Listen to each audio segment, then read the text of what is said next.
New year तो बहुत अच्छा गया होगा ना तेरे लिए? Я не понимаю, о чем ты говоришь. ज्यादा भोली बनने की जरूरत नहीं है। बाहर के लोग तेरे बारे में नहीं जानते होंगे, पर मैं बहुत अच्छे से जानती हूँ। Все, хватит на меня кричать. मुझे सब कुछ पता है। Хватит на меня кричать. Я जब से आई है तूने मेरा जीना मुश्किल करके रख दिया है। Ты только кричишь и унижаешь меня. Я ये ढोंग अपना बंद कर, मुझे सब पता है। Послушай, мне надоело слушать это все. क्या? समझ में नहीं आ अरे हटो हटो हटो हटो। Я не хочу с тобой разговаривать. ज्यादा एक्टिंग मत नाज़िया, कर। दरवाजा खोल नाज़िया। नाज़िया, अरे नाज़िया। तुम लोग यहाँ भीड़ लगा क्यों खड़े हो यार? कोई तमाशा हो रहा है? जाओ यहाँ से, नाज़िया, जाओ। नाज़िया दरवाजा खोल। नाज़िया, नाज़िया, नाज़िया, नाज़िया। क्या हुआ नाज़िया? जब से ये गोरी चमड़ी आई है, सब इसके ही चमक में खोए हुए हैं। कल तक जो क्लाइंट्स मेरे आगे पीछे घूमते थे, आज इसके आगे पीछे घूम रहे हैं। मुझे पता है ये सब ये जानबूझकर कर रही है। नाज़िया, पहले मेरी बात सुन, शांत हो जाओ। वो क्लाइंट्स हैं, अब वो किसे पसंद करते हैं ये हम डिसाइड नहीं कर सकते ना। तो मेरे भी मैनेजर हो ना, फिर उसकी साइड क्यों ले रहे हो? ऐसा कुछ भी नहीं है नाज़िया। तुमने बॉलीवुड फिल्म का कॉन्ट्रैक्ट साइन किया है ना, अगले हफ्ते उसकी रिहर्सल भी है और दोनों का काम बराबर है ना उसमें। मैं बॉलीवुड तो क्या किसी रीजनल फिल्म में भी इसके साथ काम नहीं करूंगी। और तुम डिसाइड कर लो, या तो मैं या तो वो। नाज़िया, नाज़िया, अरे यार चलो बात करते हैं।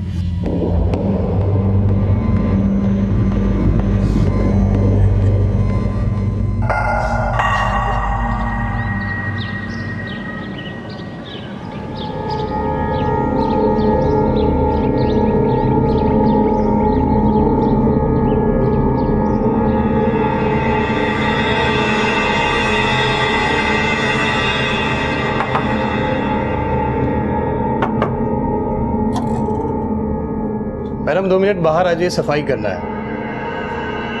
मैडम, मैडम 2 मिनट बाहर आ जाइए, सफाई करना है। मैडम आप सुन रही हैं? मैडम,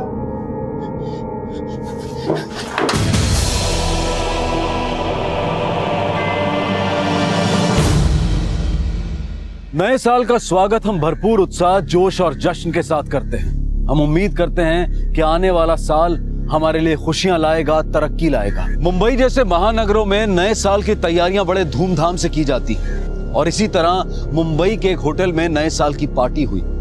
लेकिन उस पार्टी के बाद जो हुआ उसे देखकर सबके होश उड़ गए। दिलशोदा पेशे से बेली डांसर थी और अपने मुल्क से यहाँ डांस की दुनिया में नाम कमाने आई थी।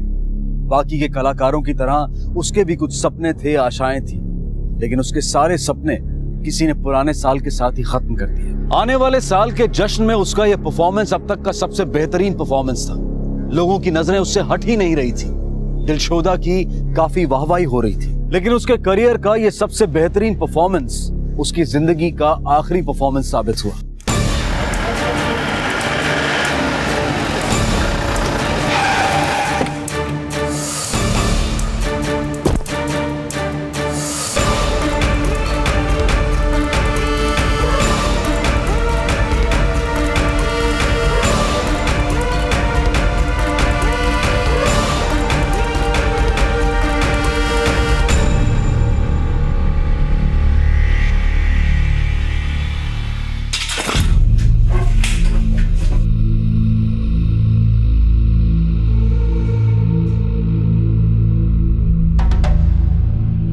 मर्डर गला घोटकर किया गया।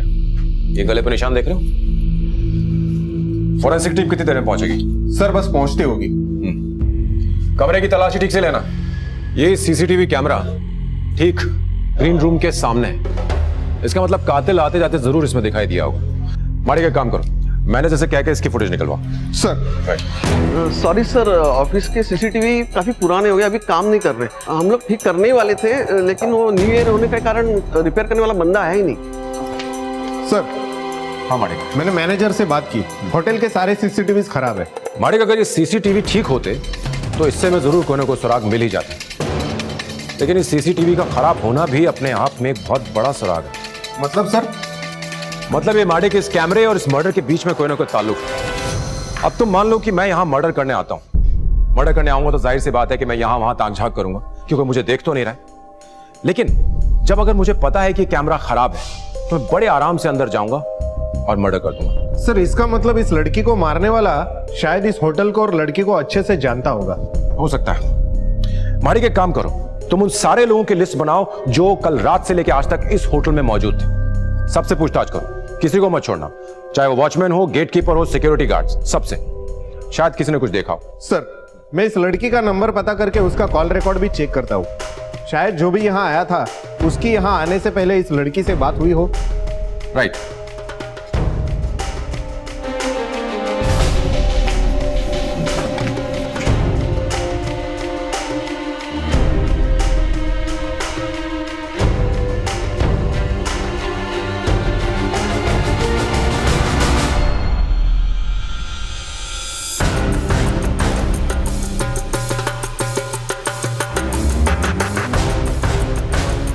साहब मैं सुबह रूम की सफाई के लिए गया तो मुझे लगा वो सो रही होंगी। मैंने काफ़ी आवाज़ भी दिया, पर जब मैंने उनको हाथ लगाया तो वो साहब बहुत झगड़ा कर रहे थे दोनों साहब। वो दोनों झगड़ा क्यों कर रही थी? ये तो पता नहीं है साहब। साहब वो क्या है ना, वो अंग्रेज मैडम किस भाषा में बात कर रही थी कुछ समझ नहीं आ रहा था साहब। और वो दूसरी वाली मैडम? सर वो दूसरी वाली मैडम हिंदी में बात कर रही थी साहब। और ये दूसरी वाली मैडम का नाम क्या है? वो दूसरी वाली मैडम का नाम नाजिया है साहब। वो भी गणेश साहब के साथ इधर डांस करने आती है साहब। ये गणेश साहब कौन है? उसके बॉस? नहीं सर, बॉस तो उनके उपेंद्र साहब हैं। गणेश साहब तो वो डांस करवाते हैं साहब। कोरियोग्राफर? ये दोनों इस वक्त किस कमरे में? उपेंद्र साहब को तो मैंने थोड़ी देर पहले लॉबी में देखा था। हाँ, लेकिन गणेश साहब अपने कमरे में मिलेंगे, कमरा नंबर 226। सर पूछताछ में ज्यादा कुछ पता नहीं चला, सब लोग एक ही बात बता रहे कि झगड़ा हुआ। लेकिन मुझे कुछ पता चला है। इस इवेंट कंपनी का मैनेजर उपेंद्र नीचे लॉबी में मौजूद है और उसका कोरियोग्राफर गणेश रूम नंबर 226 में है। तुम एक काम करो, तुम जाकर के इस गणेश से पूछताछ करो, मैं नीचे लॉबी में उपेंद्र से बात करता हूँ। Sir okay. मैं तो लुट गया यार, मुझे तो समझ में भी नहीं आ रहा मैं क्या करूं। इतना लॉस हो गया मेरा। Upendra. Yes sir.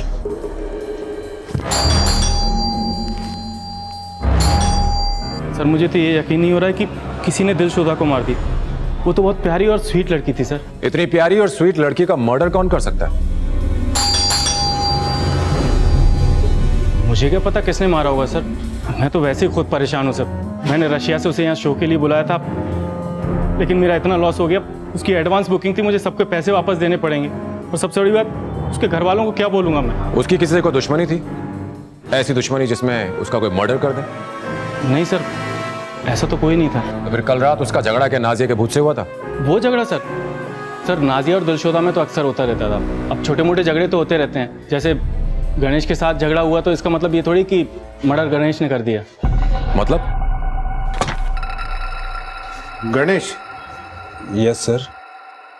Actually sir, Ganesh Dilshoda को बहुत लाइक करता था।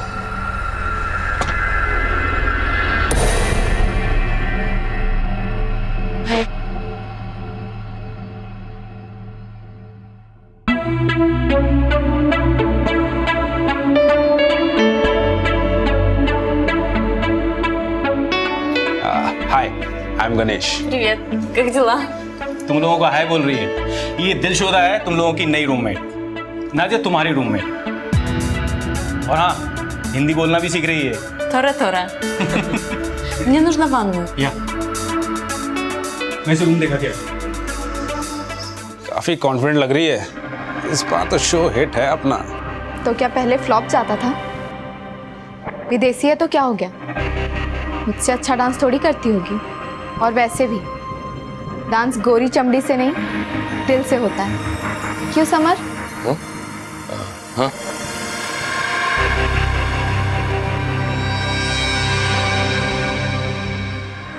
हाँ, मैं उसे पहले दिन से लाइक करता था। फिर मैं क्यों मारूंगा सर उसे? क्या तुमने ये बात उसे बताई थी कि तुम उसे लाइक करते हो?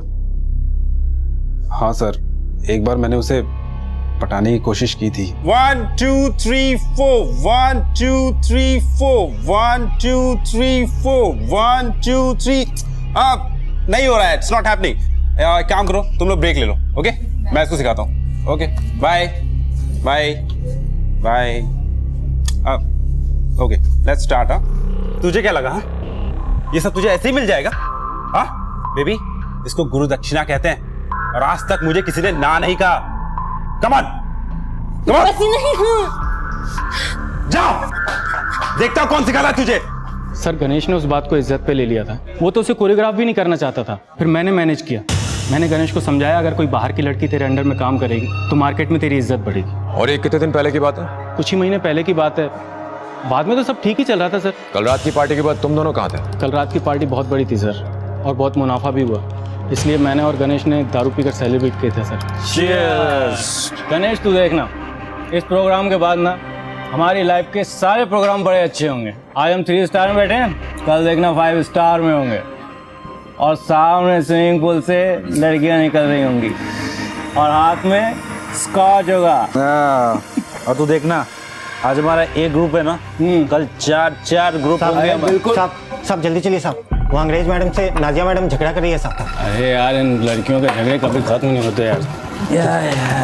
अच्छा मजा आ रहा था। सर वेटर की बात सुन के हम लोग ग्रीन रूम में गए और उपेर ने दिलशोदा को समझाने की कोशिश की। दिलशोदा देखो, रो मत, ये सब होता रहता है। न्यू ईयर दिलशोदा, रो मत प्लीज। Leave me. Я хочу побыть одна. अरे भाई जाने देना, ओके गोद में बैठेगा उसकी। अरे भाव नहीं तेरी, छोड़, सुबह तक ठीक हो जाएगी। चल सुन ही नहीं रही। चल तू अभी चल। उन लोगों के झगड़े के चक्कर में काफ़ी लेट हो गए थे सर, और बहुत पी भी ली थी, तो हम दोनों यहीं रुक गए। अरे यार उसके समझ में ही नहीं आता, इतना क्या गुस्सा। मैं उसे समझा ही तो रहा था। करेक्ट बोल रहा है, करेक्ट बोल रहा है। समझ के आइए, मैं आपको रूम तक छोड़ देता हूँ। कौन सा room number? Room number 226। Thank you, happy new year. फिर हम यहाँ आए और सो गए, और उसके बाद क्या हुआ कुछ पता नहीं sir. Happy new year Ganesh. अरे सेम टू यू। देखना कल से नया शो करूंगा और धमाल मचा दूंगा मैं। अरे all the best, all the best. Thank you. Dilshoda से जुड़ी कोई बात हमें बता सकते हो जिससे हमें हेल्प हो सके? हाँ सर, इवेंट खत्म होने के बाद समर मिला था मुझे। गणेश एक काम करा दे, दिलशोदा के साथ कुछ करा दे। बेटा तेरे सपने कुछ ज्यादा बड़े नहीं हो गए? अबे सपने तो सपने हैं ना, उन्हें छोटे बड़े से क्या लेना देना है? और वैसे भी हर बड़ी चीज की एक बड़ी कीमत होती है। मैं तुझे दे रहा हूँ ना, तू यार ये ले। कितना चाहिए? ये ले, सब ले। काम करा दे, बस एक बार दिलशोदा के साथ करा देना। बेटा अगर तेरी गर्लफ्रेंड नाजिया यहाँ आ गई ना तो तेरी खैर नहीं।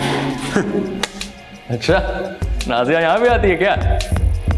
अबे कुछ भी बोलता है यार। देख सीरियसली बोल रहा हूँ, काम करा दे, वरना दिलशोदा को तो मैं पाकर ही रहूंगा, चाहे उसके लिए मुझे कुछ भी करना पड़े।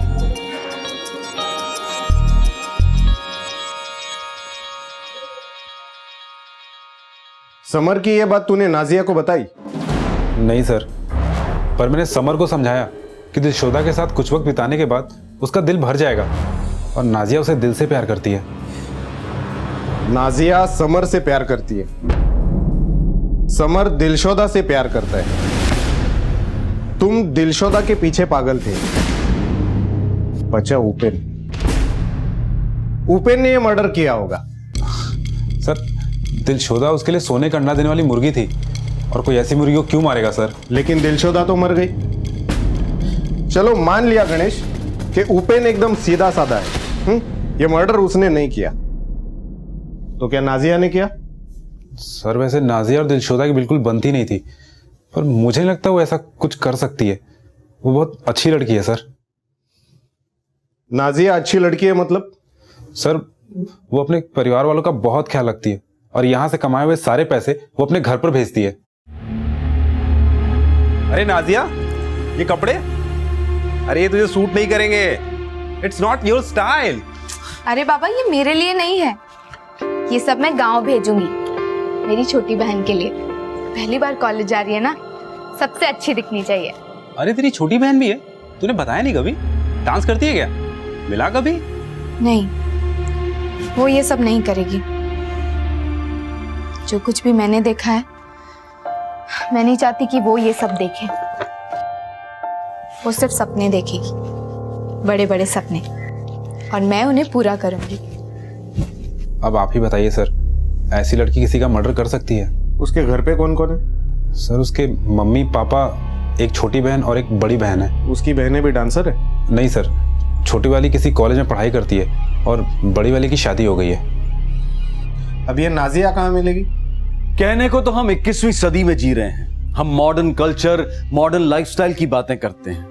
हम कहते हैं कि हमारी दुनिया काफी एडवांस हो चुकी है, पर अफसोस कि हम आज भी उन दकियानुसी ख्यालों को अपने साथ रखना पसंद करते हैं जब हमें औरतों के बारे में बात करनी है। किसी औरत के लिबास से या जो वो काम करती है उसके हिसाब से हम तुरंत उसके चरित्र के बारे में धारणा बना लेते हैं। कई लोग उन महिलाओं को ओछी नजर से देखते हैं जो एंटरटेनमेंट, मनोरंजन की दुनिया में काम करती हैं। और दिलशोदा के साथ भी कुछ ऐसा ही हुआ। लोग उसकी कला से ज्यादा उसके शरीर में दिलचस्पी रखते थे और ऐसी ही सोच रखने वाले कुछ लोग बिल्कुल उसके आसपास थे जिन्हें वो दिन रात झेलती थी।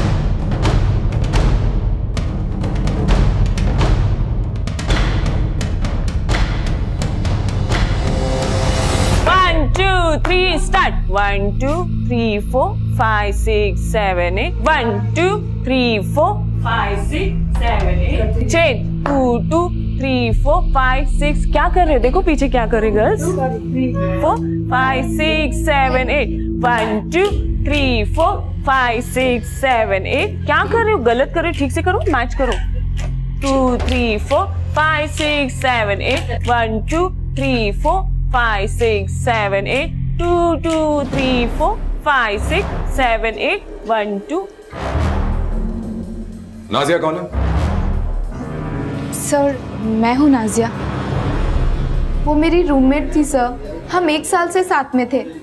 मैं बेवजह उसे क्यों मारूंगी? तुम्हारे हिसाब से बेवजह होगा, पर हर चीज के पीछे की वजह ढूंढना ही हमारा काम है। कल रात जो हुआ उसकी वजह तो याद होगी, या वो सब कुछ भी बेवजह था?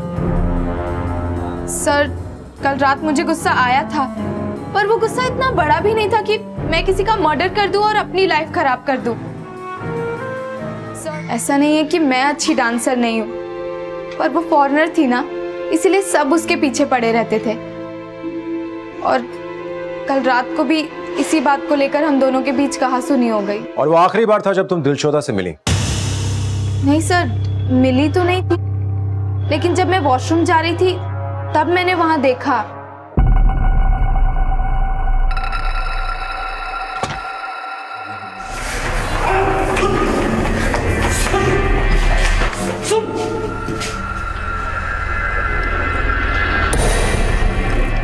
सर जय हमारी हर परफॉर्मेंस देखने आ जाता है, मुझे तो वो पागल लगता है। और समर, उससे प्यार करती हो ना तुम? लेकिन वो तो इंपोर्टेड प्यार के पीछे पागल था। जलन तो हुई होगी, कहीं ऐसा तो नहीं कि जलन के मारे कहीं तुमने? नहीं नहीं सर, ऐसा कुछ नहीं है। मुझे तो पता था कि समर के लिए ये सब टेम्पररी है। उसकी पहली और आखिरी पसंद मैं ही हूँ। पहली और आखिरी का तो पता नहीं, पर उसने गणेश को पैसे दिए थे दिलशोदा को पाने के लिए। नहीं नहीं सर, आपको कोई गलतफहमी हुई है। वो उसके पीछे जरूर था, और वो सिर्फ मुझसे प्यार करता है। हाँ, जय का एड्रेस पता करो और जैसे पता चलता है मुझे इन्फॉर्म करना। माड़िक, हमें नाजिया, उपेन और गणेश, इन तीनों के पत्ते भी खोलने होंगे सर। क्योंकि मुझे लग रहा है कि हुक्म का इक्का इन्हीं तीनों में से किसी एक के हाथ में है। और बात है कि जब इक्के खुलेंगे तो बाजी हमारे हाथ में होगी। देखो, नाजिया समर को प्यार करती है, ये बात तो हम जानते हैं, और समर दिलशोदा के पीछे फिदा था। हो सकता है कि ये बात नाजिया के दिल में घर कर गई हो और उसने जलन में आकर के मर्डर कर दिया हो। सर ये भी हो सकता है कि गणेश को ये रिजेक्शन बर्दाश्त नहीं हुआ हो। उसे लगा होगा कि दिलशोदा ने समर को हाँ बोल दिया है और उसने जलन में आकर दिलशोदा को मार डाला। हो सकता है। और रही बात उपेन की, तो दिलशोदा की मौत से सबसे बड़ा नुकसान तो उसी है। उसके पास ये सब करने का कोई मोटिव नहीं। लेकिन सर जैसा दिखाई देता है अक्सर वैसा होता नहीं है। मुझे भी वैसे ये उपेन ना दूध का धुला नहीं दिखाई दे रहा है। अब बचा जय, पता लगाना पड़ेगा कि उसका इस कहानी में क्या रोल है। जय, यस, चल हमारे साथ पुलिस स्टेशन। चलना। तो आप मुझे लेकर किसी आए यहाँ पर? चुपचाप बैठे रहो, सब पता चल जाएगा। बता, तूने दिलशोदा का मर्डर क्यों किया? दिलशोदा का मर्डर हो गया? चौक तो ऐसे रहा जैसे तुझे कुछ पता नहीं है। हाँ, मुझे नहीं पता है। और आप मुझ पे क्यों शक कर रहे हैं? मैं तो उसे चाहता था। एग्जैक्टली, तू उसे चाहता था, उसने तुझे मना कर दिया और तूने गुस्से में आकर उसे मार डाला। आखिर तुम्हारा मकसद क्या था? तुम दिलशोदा को चाहते थे या दिलशोदा से कुछ चाहते थे? सर मैं तो इवेंट कोऑर्डिनेटर हूं, मैं चाहता था कि वो मेरे साथ काम करे। सर वो उपेन उसके सामने चिल्लड़ फेंका करता था और मैं उसके काम का कम से कम 10 गुना ज्यादा उसको पैसे दिलवा सकता था। माडिक अगर जय की बात को सच माने तो नाजिया ने हमें सारा सच नहीं बताया। मुझे लगता है कि नाजिया जानती थी कि समर ने दिलशोदा के लिए जय के साथ झगड़ा किया। और क्या उपेन ये जानता था कि जय दिलशोदा को अपने ग्रुप में शामिल करना चाहता था? और अगर वो ये जानता था तो ये कभी नहीं चाहेगा कि दिलशोदा जय का ग्रुप ज्वाइन करे। एक काम करो, तुम एक टीम को भेजो, होटल में जाकर ड्राइवर और सिक्योरिटी गार्ड से पूछताछ करें और तुम जाकर के समर को उठा के लाओ। सर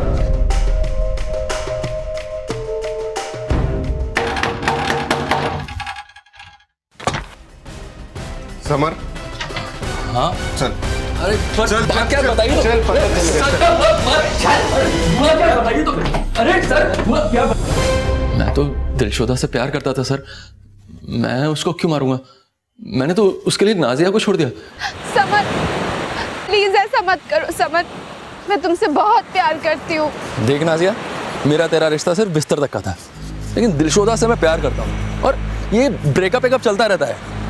टेंशन मत ले, शादी नहीं की थी मैंने तुझसे। समर प्लीज, अगर तुमने ऐसा किया ना तो मैं अपनी जान दे दूंगी। ए, ये नाटक मत कर, तू ऐसा कुछ नहीं करेगी और वैसे भी तेरे को ना कोई मिल ही जाएगा। समर कब हुआ सब? भी कुछ महीनों पहले सर मैंने दिलशोदा के लिए बहुत वेट किया सर। और कोई लड़की होती तो मुझे जो करना था मैं करके खत्म किया होता, लेकिन साहब मैं दिलशोदा से प्यार करता था, उसकी जगह बिस्तर पर नहीं दिल में थी सर। तू ये शहर छोड़कर नहीं जाएगा साहब। तू हमें बिना बताए शहर छोड़ करके नहीं जाएगा। ठीक है सर, जा। Thank you sir.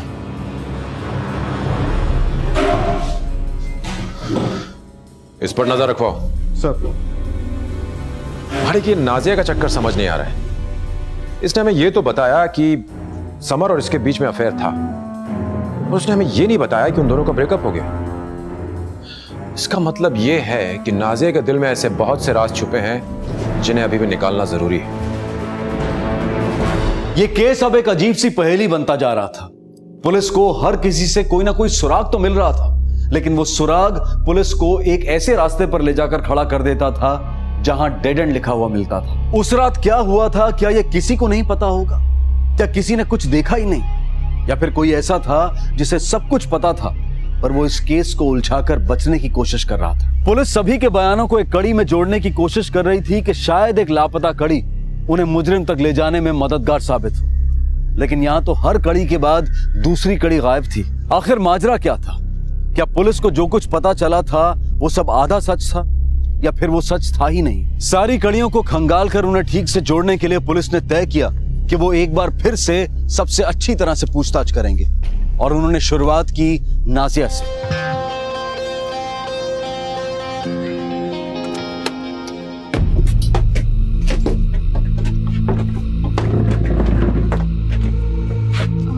सर वो मेरी दूसरे परफॉर्मेंस का टाइम हो रहा है। कोई बात नहीं, पहले हमारा शो खत्म हो जाए, उसके बाद जिस शो पे जाना चाहती हो चली जा।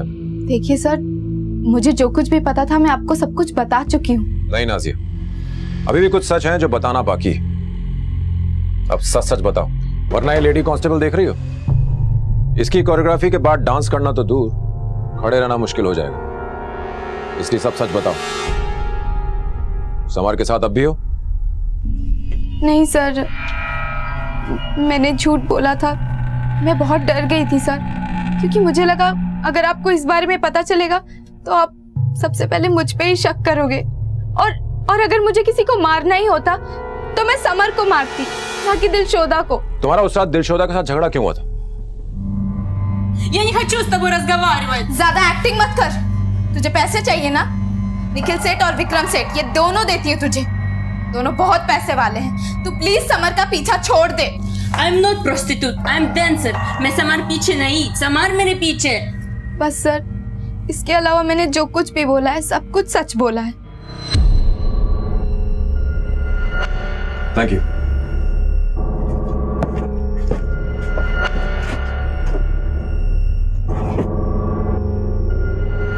छोटी, मुझे तुझसे कुछ बात करनी है। हाँ, मुझे बहुत डर लग रहा है छोटी, पता नहीं अब क्या होगा। माडिक, समझ में नहीं आ रहा है कि कौन सच बोल रहा है और कौन झूठ। मुझे तो इस नाजिया पर शक हो रहा है। तुमने देखा नहीं कितनी नर्वस थी, लेकिन इस वक्त हमारे पास उसके खिलाफ कोई सबूत नहीं है, तो इसलिए हम उसे अरेस्ट तो नहीं कर सकते। तुम एक काम करो, तुम इस नाजिया के फोन रिकॉर्ड्स निकलवाओ। सर, कल सुबह तक नाजिया के साथ साथ उपेन और गणेश के कॉल रिकॉर्ड भी हमारे पास होंगे। माडिक, इस समर के फोन रिकॉर्ड्स भी निकलवाओ। क्या पता तुक्के में मारा गया ये तीर निशाने पे लग जाए। सर, और सुनो माडिक, एक काम करो, इस नाजिया को उठाओ, कल इसका प्रॉपर इंट्रोगेशन करो। Yes sir.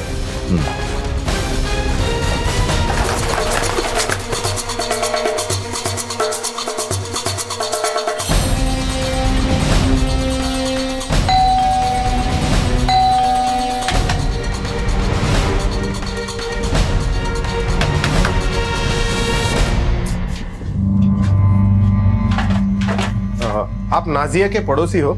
हाँ जी। नाजिया कहाँ है, कुछ पता है आपको? सर, वो कल रात से ही घर पे नहीं आई। एक्चुअली कल सुबह उसकी बाई ने काम करके चाबी दी थी, वो चाबी लेने भी नहीं आई। नहीं सर, कल से नहीं दिखी नाजिया। कॉल किया था सर, लेकिन स्विच ऑफ आ रहा था। पहले तो कभी ऐसा हुआ नहीं सर, समझ में नहीं आया। पता नहीं कहाँ गई सर, वैसे तो बता कर जाती है वो।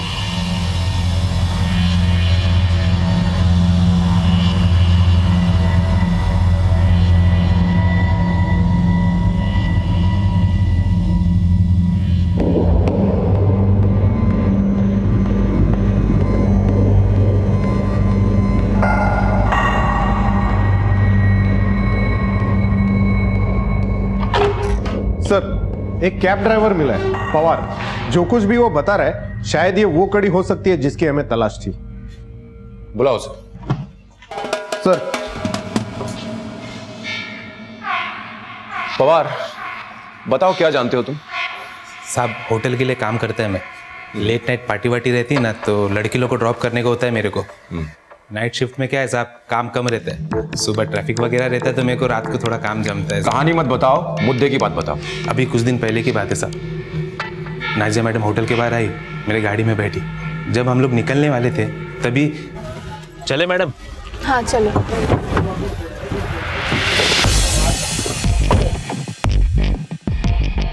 अब क्या चाहिए तुम्हें? कितना लेगी? पीछे क्या देख रहा है? कान बंद करो, गाड़ी चला। कितना लगी बोलना? क्या बोल रहे हो तुम? दिलशोदा से सेटिंग कराने का कितना लगी बोल। देख, तू एक बार उसको मेरे बिस्तर तक ले आ, मैं तुझे पैसों के बिस्तर पर सुला दूंगा। तुमने क्या मुझे लड़कियों को लोगं तक पहुंचाने वाली दलाल समझ रखा है? नहीं, लेकिन खुद तो 10 बिस्तर देखे ना तुमने। मेरे पैसे लेके मेरे साथ सोती थी, तब कहाँ थी तेरी इज्जत? चलो संत मत बन, औकात मत भूल अपनी। प्लीज समर, प्लीज मुझे अकेला छोड़ दो। वो मेरा बीता हुआ कल था, वो कल जिसमें मैं तुमसे प्यार करती। और मुझसे प्यार करने से पहले तुम कल भी बाजारू थी, आज भी बाजार। बस चुप हो जाओ तुम। हाँ, मैंने पैसों की जरूरत में कुछ गलत कदम उठाए थे, पर ये तुम्हें भी पता है कि ये सब मैंने मजबूरी में किया था। मेरे आगे कोई और रास्ता नहीं था। ये वो रास्ते हैं जिन पर चलने के बाद और कोई रास्ता दिखाई नहीं देता। और रास्ता चाहे जो, तेरी मंजिल हमेशा से पैसे ही थी, तो रास्ता तुम चूज करो और बस मेरा ये काम कर दो। जितने पैसे चाहिए मैं दूंगा। नाज़िया, या तो तू मुझे मेरी मंजिल तक पहुंचाएगी, और या लोगों को पता चलेगा कि तू किन रास्तों से यहाँ तक पहुंची है। ये देख, प्लीज समर। एक ग्रीन बटन दबाते ना, तेरे घर वाले हमेशा के लिए तेरे लिए ये लाल बटन दबा देंगे। अच्छा, तेरी बहन के ससुराल वालों को पता लगेगा कि तू ये सब करती थी तो क्या होगा? समर, प्लीज प्लीज ऐसा मत करो। मैं बर्बाद हो जाऊंगी समर, मेरी बहन की जिंदगी खराब हो जाएगी। प्लीज देख, तुम मेरा काम कर दो और मैं वादा करता हूँ मैं तेरा काम कभी नहीं बिगाड़ूंगा। बड़ा गुस्सा है। ये नाजिया मैडम को तुम आखिरी बार कब मिले थे? कल साहब। कल? हाँ साहब, वो होटल के बाहर मिली थी, फिर उन्हें मैंने अक्सा बीच छोड़ दिया था। कितने बजे? शाम को अंधेरा होने आया था। उनके साथ कोई और भी था? नहीं साहब, कोई और नहीं था। और उसके बाद उनको कहाँ छोड़ा? साहब मुझे नहीं पता, मैं उनको छोड़ के फिर चले गए। और कुछ जानते हो उसके बारे में? साहब जितना पता था सब मैं आपको बता दिया साहब। ठीक है, इसकी डिटेल्स लेकर रखो। सर तुम्हारे डिटेल्स दे दो।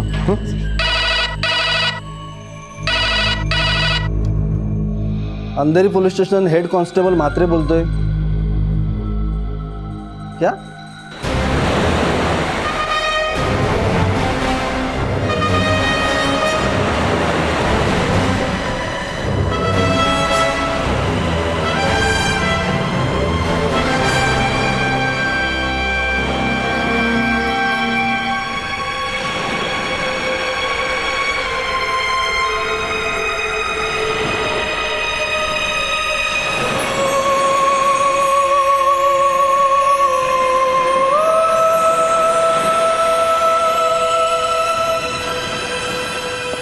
सर ये सुसाइड केस लगता है।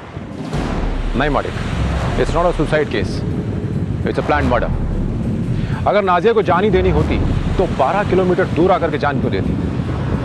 हो ना हो इसे किसी ने मारा है और फिर उसकी लाश को ठिकाने लगाने की कोशिश की। एक काम करो, यहाँ के लोकल पुलिस स्टेशन में कोऑर्डिनेट करो, देखो क्या क्लू मिलता है। Sir right.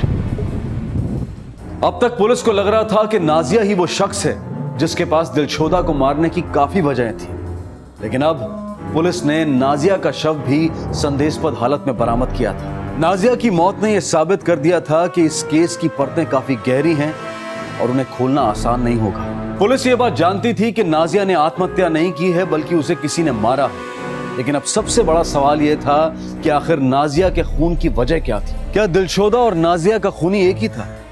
पर आखिर क्यों किसी ने दिलशोदा और नाजिया को मारा था? दिलशोदा और नाजिया भले ही एक दूसरे से काफी अलग थी, लेकिन उनकी निजी जिंदगी बिल्कुल एक जैसी थी। वो दोनों ये सब कुछ अपने परिवार के लिए कर रही थी और वो उनसे काफी प्यार भी करती थी। नाजिया अपनी जिंदगी ठीक करना चाहती थी, वो चाहती थी कि उसे इज्जत मिले और डांस की इस दुनिया में वो और आगे जाए, लेकिन अफसोस कि उन दोनों को ही वो नहीं मिल पाया जिसकी उन दोनों ने चाह की थी। सर कोई मेरे बिजनेस को चौपट करना चाहता है। मैं तो पहले से ही काफी नुकसान हूं सर। मेरा बिजनेस आसमान छू रहा था, प्री बुकिंग इतनी हो गई थी कि मैंने लोगों को ना कहना शुरू कर दिया था। सोचा था इस साल के एंड तक मैं 5 स्टार में पार्टी करूंगा, लेकिन सर मेरे दोनों डांसर्स नहीं रहे सर। मेरा बिजनेस तो बर्बाद हो गया। उनकी ज़रूरत मुझसे ज़्यादा किसे होगी सर? कोई मेरे डांसर्स को टारगेट कर रहा है। कौन टारगेट करना चाहेगा उन्हें? पता नहीं सर, कोई भी राइवल जो बिजनेस में मुझसे आगे बढ़ना चाहता हो।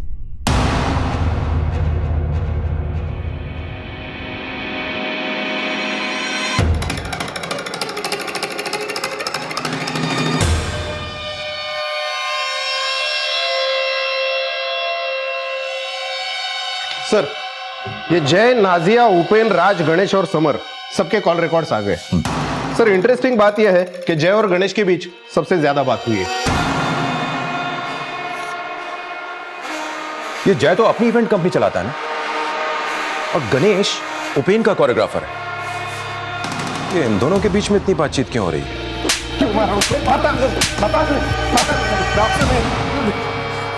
बहुत हो गया तेरा नाटक। हमको पता चल चुका है कि तू और गणेश टच में थे। बोल क्यों? बोल। सर मैं और गणेश टच में थे।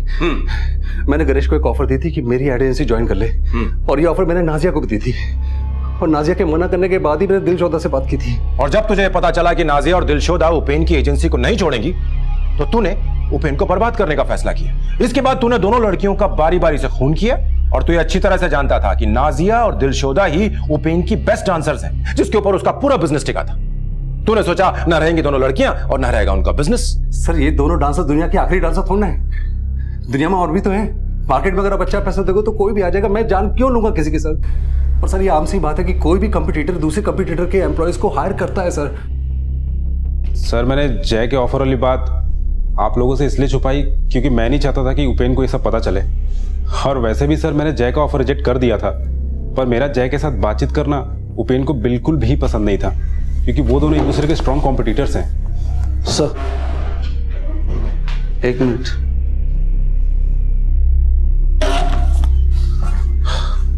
हाँ बोलो। सर ये समर का कुछ पता नहीं चल रहा है। मैंने बहुत ढूंढने की कोशिश की पर वो नहीं मिल रहा है। जल्द से जल्द इस समर के फोटोज चारों तरफ सर्कुलेट कर दो। इसका मिलना हमारे लिए बहुत जरूरी है। Yes sir. गणेश, क्या तुम जानते हो कि समर इस वक्त कहाँ है? समर, मुझे क्या पता सर। सर क्या बात है? तुम जा सकते हो। Thank you sir. इस पर नजर रखना। समर भाग गया है, हो सकता है वो इससे मिलने की कोशिश करे।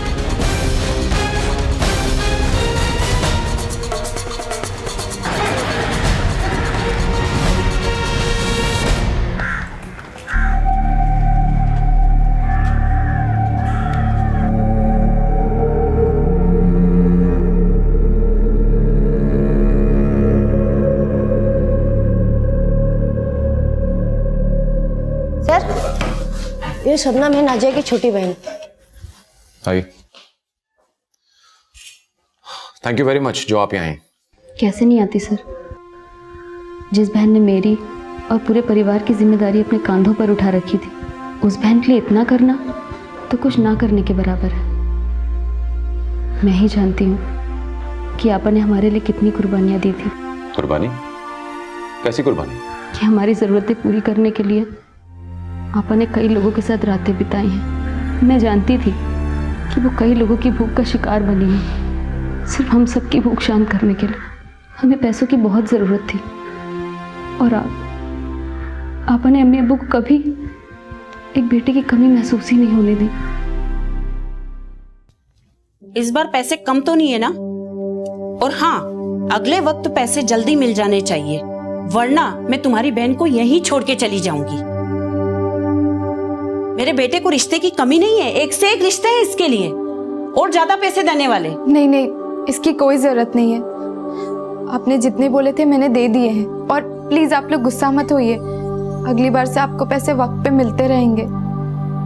मुझे तो कभी पता ही नहीं चलता सर कि आपा हमारी खुशियों की कीमत किस तरह चुका रही हैं। लेकिन एक दिन जब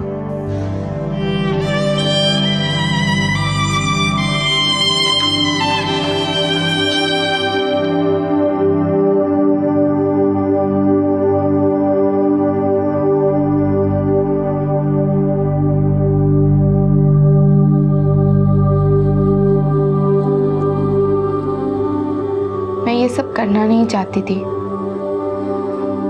लेकिन घर के खर्च, तुम्हारी पढ़ाई, आपा के ससुराल वालों के डिमांड, मेरे पास कोई और रास्ता नहीं था। मैं जानती हूँ सब कुछ जानने के बाद सब लोग मुझसे नफरत करोगे। ये सब जानने के बाद मेरी नज़र में कभी आपा की इज्जत कम नहीं हुई, बल्कि 10 गुना और बढ़ गई। मैंने और आपा ने तय किया था कि ये बात सिर्फ हम दोनों के बीच में रहेगी, क्योंकि अगर अम्मी अब्बू को ये बात पता चलती तो वो जिंदा नहीं बचते। अम्मी अब्बू के लिए तो यही शर्म की बात थी कि आपा डांस करती थी। फिर एक दिन आपा की ज़िंदगी में समर आया। समर आपा का क्लाइंट था। आपा उसे पसंद करने लगी थी। वो उसके साथ अपनी ज़िंदगी की नई शुरुआत करना चाहती थी, मगर ऐसा कुछ नहीं हुआ। दुनिया की नज़र में समर उनका बॉयफ्रेंड था, लेकिन ओह हाय, बहुत बढ़िया। हाँ बढ़िया। कहाँ है यार? अरे यार चल बैठ, बुलाता हूँ। जल्दी यार। अरे ना बड़ी बेचैनी है यार दोस्त।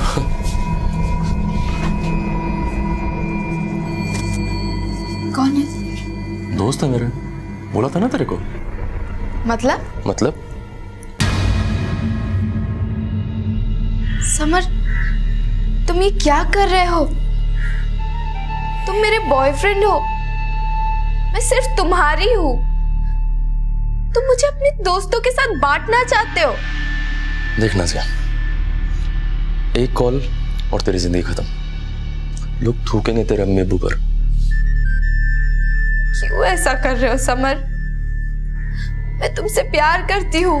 मैं भी तुमसे प्यार करता हूँ नाजिया, लेकिन अब वही प्यार ना मेरे दोस्तों के दिल में भी जाग गया है। तो जो प्यार तुम मुझे देती थी ना, वही उनको भी दे दो बस। डिसाइड तुम्हें करना है कि तुम अंदर जाओगी या मैं तुम्हारे घर वालों को कॉल लगाऊं। प्लीज सब ड्रामा बाद में यार, जल्दी डिसाइड करो। जाओ जाओ, 2-3 ओवर जाओ। समर के जाल में आपा पूरी तरह से फंस चुकी थी और समर उनका इस्तेमाल करता रहा। सर, समर का पता चल गया।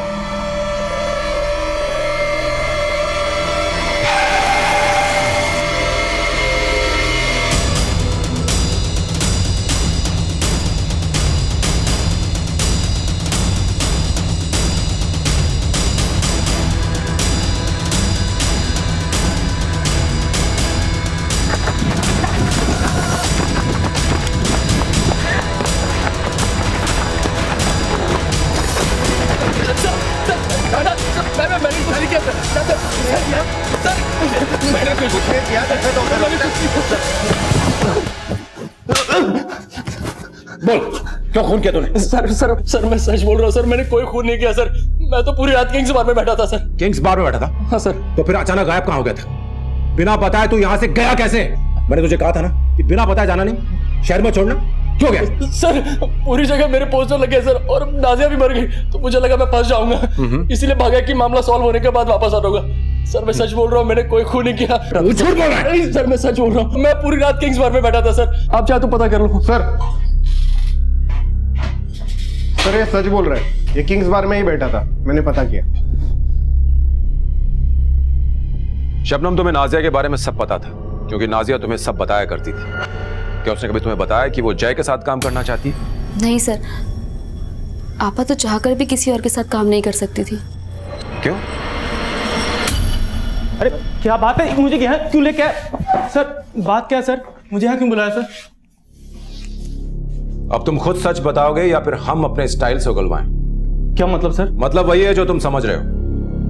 ये तुम्हारे पिछले 3 साल के इनकम रिकॉर्ड्स हैं, जिसके अकॉर्डिंग तुमने पिछले साल 24 लाख कमाए हैं, उससे पिछले साल 28 लाख और उससे पिछले साल 23 लाख। जब हमने दिलशोदा और नाजिया के बैंक अकाउंट्स चेक किए, तब हमने देखा कि उन्होंने इसका सिर्फ 10% कमाया है, जबकि तुम्हारी कंपनी उनके बूते पर चलती थी, पर तुमने उन्हें कभी उनका पूरा पैसा नहीं दिया। सर आपने इनकम के बारे में तो पता लगा लिया, पर शायद खर्च के बारे में पता लगाना भूल गया। हमारा काम भूलना नहीं है, याद दिलाना है। इसलिए खुद अपनी याददाश्त पर जोर डालो, नहीं तो हमें याददाश्त वापस लाना अच्छी तरह आता है। सर अगर उन्हें इतनी प्रॉब्लम थी तो मुझे छोड़ के क्यों नहीं गई? वो इसलिए छोड़कर नहीं गई क्योंकि उनका बहुत सारा पैसा तुम पर ड्यू था, और तुम उन्हें रोज उल्लू बनाते थे कि तुम्हारे क्लाइंट्स ने तुम्हें पैसा नहीं दिया, जबकि ऐसा नहीं था। और जब ये पैसा जमा होकर बहुत ज्यादा हो गया, तब तुमने तय किया कि तुम इतना हैवी अमाउंट उनको कभी नहीं दोगे। ऐसा कुछ भी नहीं था सर, ये एकदम झूठ है।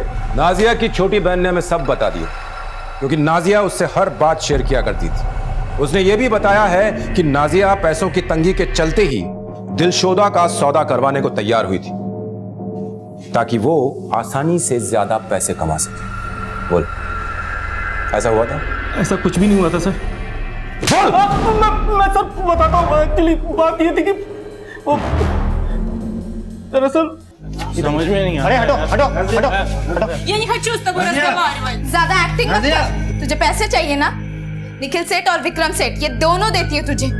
दोनों बहुत पैसे वाले हैं। तू प्लीज समर का पीछा छोड़ दे। I am not prostitute. I am dancer. मैं समार पीछे नहीं, समार मेरे पीछे। देख मैं सब जानती हूँ कौन किसके पीछे। तुझे पैसे चाहिए ना? मैं तुझे दिलाती हूँ पैसे। मेरे साथ सौदा कर ले, दोनों मिल बांट के खाएंगे। तुम मुझसे ऐसे मत बात करो, मैं मेरे पैसे चाहिए। You and your manager are cheaters. You are cheaters. अरे क्या कर रहे हो यहाँ पे? जाओ ना, तमाचा लगा रखा है क्या? जाओ यहाँ से। मैं मेरे पैसे चाहिए। I want to go my country. I go to embassy and tell you are cheaters. I want my money.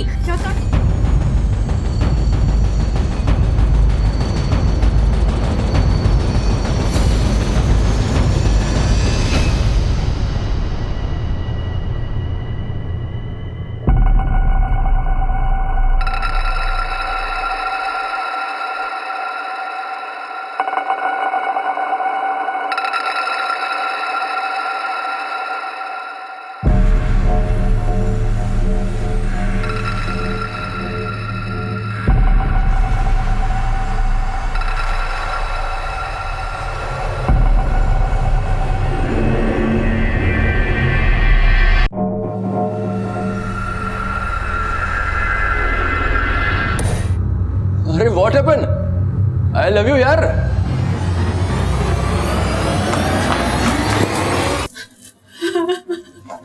अब मान चुकी अब मान चुकी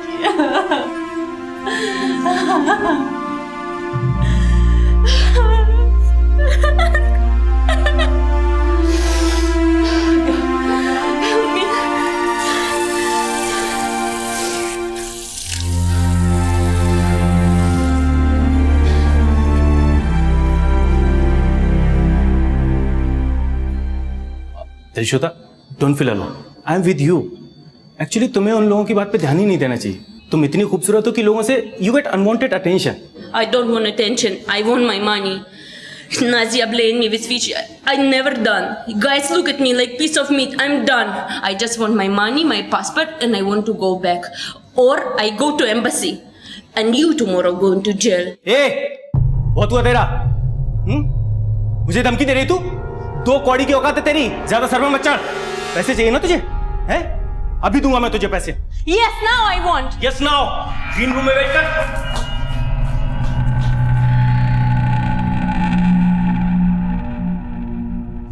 हाँ नाजिया, जल्दी से बिलियर्ड रूम में आ।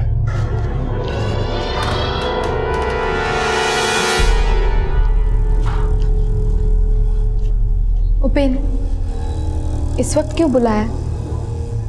नाजिया, तुम्हें पैसे चाहिए ना? हाँ, मुझे पैसों की बहुत ज़रूरत है और तुमने कहा था कि 1-2 दिन में मेरा हिसाब क्लियर कर दोगे। मुझे पता है नाजिया, तुम्हें पैसों की ज़रूरत है, तुम्हें अपनी फैमिली को देना है ना, इसलिए मैंने क्लाइंट से जैसे तैसे गिड़गिड़ा के पैसे लिए। पर यार, पर क्या?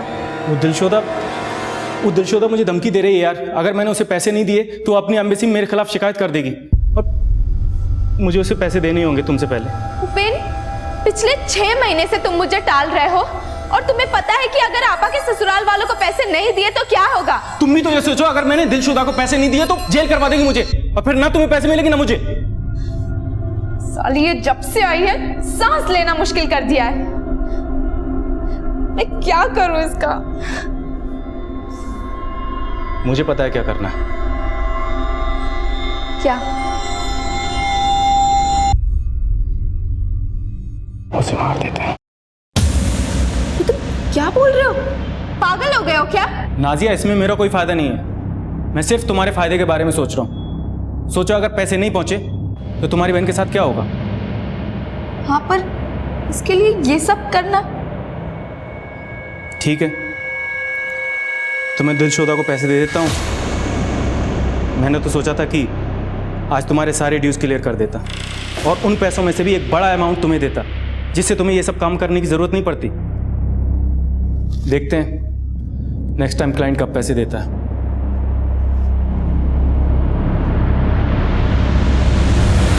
उपेन, मैं आती हूँ।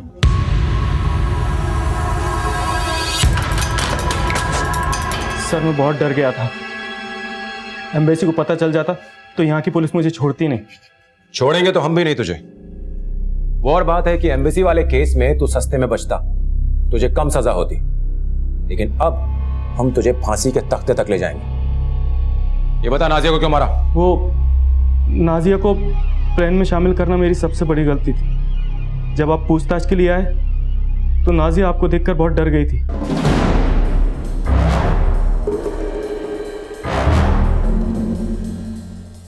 छोटी, मुझे तुझसे कुछ बात करनी है।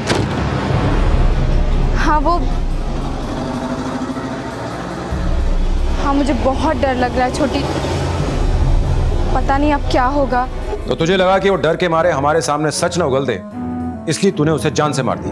आप लोगों के जाने के बाद मैंने उसे बीच पे बुलाया।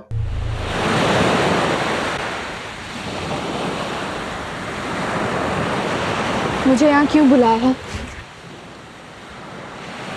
वैसे भी मैं पुलिस के सवाल जवाबों से तंग आ गई हूँ। मुझे मेरे पैसे दे दो, मैं यहाँ से चली जाऊँगी। नाजिया, मैं तुझे सब कुछ दे देता हूँ, लेकिन अब नहीं दूंगा, क्योंकि अब मुझे तेरे ऊपर भरोसा नहीं रहा। पता चला कि पैसे मिलते ही तूने अपने घर वालों को सेट कर दिया और बाद में तेरे अंदर का इंसान जाग उठा और पुलिस को जाके सब कुछ बता दिया। तो मैं क्या करूँगा? मैं तो गया। मतलब तूने जो काम किया है उसके लिए घटिया शब्द भी बहुत छोटा है। तूने 2 जानें ली, जिसमें से एक विदेशी की थी, और जिसे मारकर तूने अपने देश का नाम भी खराब किया है। तुझे 5 स्टार होटल में अपनी सक्सेस सेलिब्रेट करनी थी ना। तुझे 5 स्टार होटल तो नहीं मिलेगा, लेकिन जेल जरूर मिलेगा, 5 स्टार।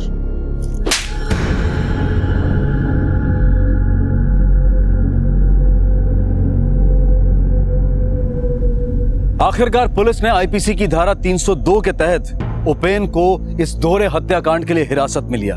उस पर ठगी के लिए आईपीसी की धारा 421 भी लगाई गई और साथ ही पुलिस ने समर को ब्लैकमेलिंग के लिए धारा 384 के तहत गिरफ्तार किया। भले ही आज उपेन सलाखों के पीछे है, लेकिन उसने जो किया उसकी भरपाई कभी नहीं की जा सकती। दिलशोदा और नाजिया के परिवार अब तक इस सदमे से बाहर नहीं निकल पाए हैं। दोनों ही परिवारों ने अपनी अपनी बेटी खो दी। सभी ने हमेशा नाजिया और दिलशोदा को गलत नजर से देखा, लेकिन उन दोनों की हत्या के पीछे आखिर वजह क्या थी? वजह थी लालच। उपेन दिलशोदा और नाजिया को पैसे देना ही नहीं चाहता था। पहले उसने नाजिया को मजबूर किया कि वो दिलशोदा के कत्ल में उसका साथ दे, और फिर उसने नाजिया को भी मार डाला। दुनिया का कोई भी काम तब तक गलत नहीं कहलाता जब तक कि वो गैर कानूनी ना हो और किसी को नुकसान ना पहुंचा रहा हो। हम अक्सर दूसरों को सलाह देते हैं कि ऐसा करने से हम सुरक्षित रहेंगे, वैसा करने से हमारा नुकसान होगा, लेकिन हमारे अंदर जो शैतान पनप रहा है उसका क्या? जरूरी है कि दूसरों से पहले हम अपने आप को रोकें, अपने आप से सवाल करें कि हम जो करने जा रहे हैं क्या वो गलत है या सही है, क्योंकि हमारा एक गलत फैसला हमारी पूरी जिंदगी पर असर डाल सकता है। क्राइम पेट्रोल की पूरी टीम की तरफ से आप सबको नए साल की ढेर सारी शुभकामनाएं। अब मैं अनूप सोनी आपसे विदा लेता हूं, फिर मुलाकात होगी अगले एपिसोड में। तब तक अपना और अपने परिवार का ख्याल रखें और देखते रहें क्राइम पेट्रोल डायल 100। सबक एक को सीख हम सबको। जय हिंद।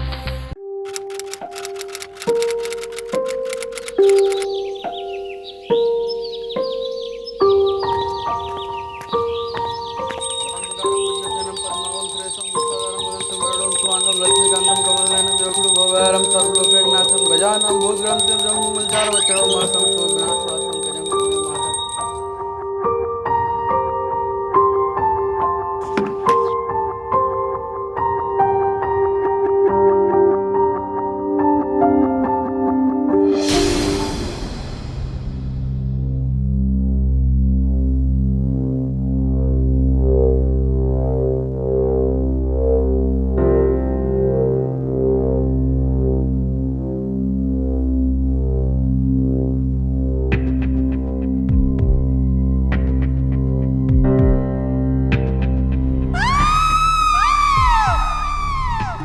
कभी कभी जुर्म इतने संगीन होते हैं कि जिनके बारे में सुनकर आपकी रूह कांप जाती है।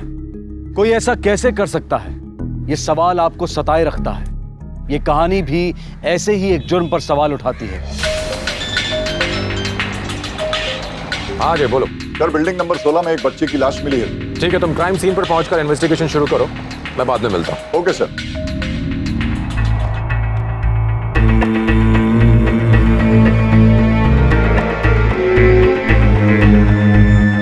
पिछली बार इस इलाके के एक नाले में 5 साल की बच्ची की लाश पाई गई थी, जिसका हत्या से पहले शोषण किया गया था। लेकिन इस बार मामला और भी गंभीर था।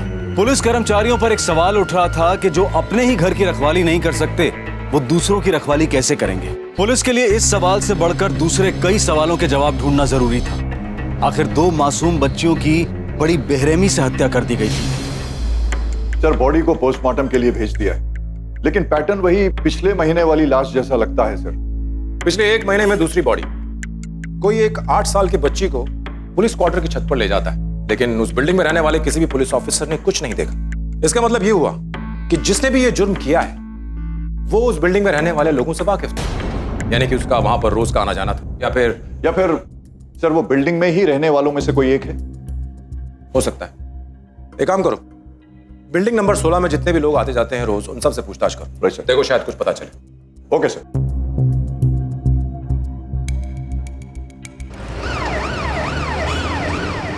जिस बच्ची के साथ ये हुआ, याद करो, कभी उसे देखा उस बिल्डिंग में, कंपाउंड में?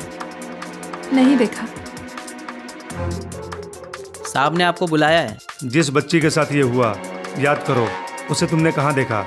बिल्डिंग में, कंपाउंड में या कहीं और? नहीं सर, मैंने कहीं नहीं देखी।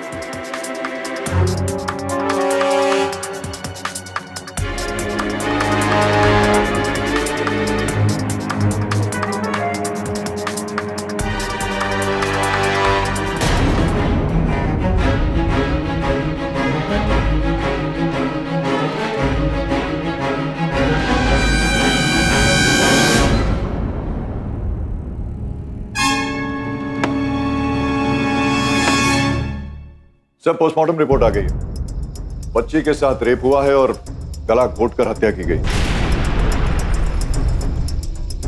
रूही की लाश पर किसी और शख्स का डीएनए पाया गया। एक काम करो, बच्ची के माँ बाप को इन्फॉर्म कर दो। Okay sir. और उनसे कहो कि वो बॉडी ले जा सकते हैं।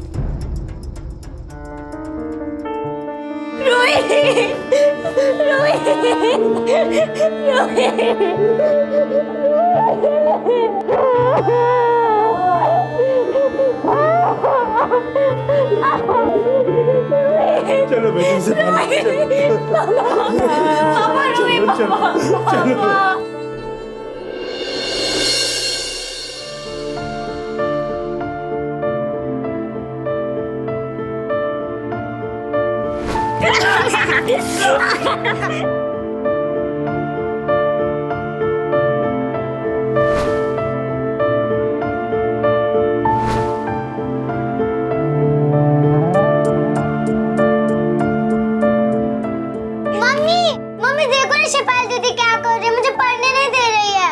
रूही, शेफाली, काय चाललंय दोघांचं तुम्ही?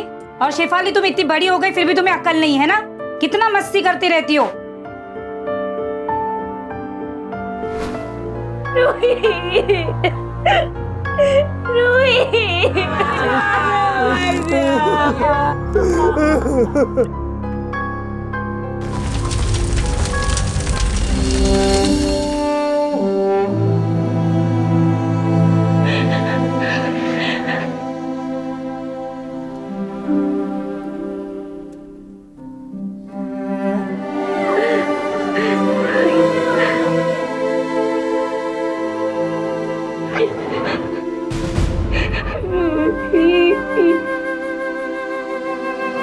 मेरी बच्ची।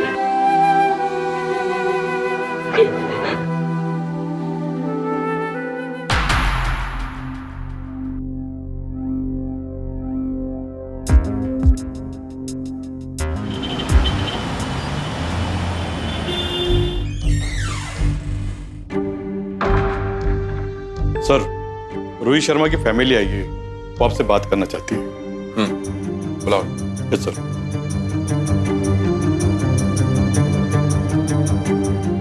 लो। बोलो बेटा, बोलो। बेटा, घबराने की जरूरत नहीं है। तुम जो कहना चाहती हो खुल के बताओ। सर, मेरी बहन मेरी वजह से ही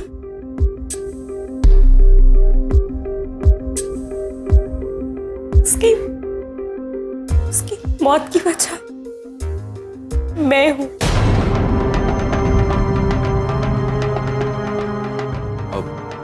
तुम क्या कहना चाहती हो बेटा? थोड़ा खुल के बताओ, साफ साफ बताओ। बोलो बेटा, बोलो।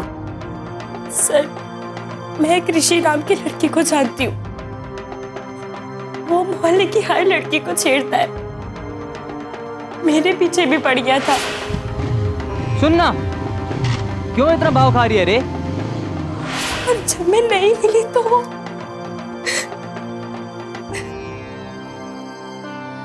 देखो बेटा, घबराओ मत। तुम जो कुछ कहना चाहती हो मुझे साफ साफ बताओ और पूरी बात बताओ। अगर तुम पूरी बात नहीं बताओगी तो मैं तुम्हारी कोई मदद नहीं कर पाऊंगा। वो रोज मेरा पीछा करता था, मुझे तंग करता था।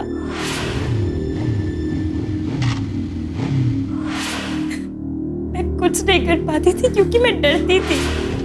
वो प्लीज क्यों हमें परेशान करो, जाने दो ना। और फिर एक दिन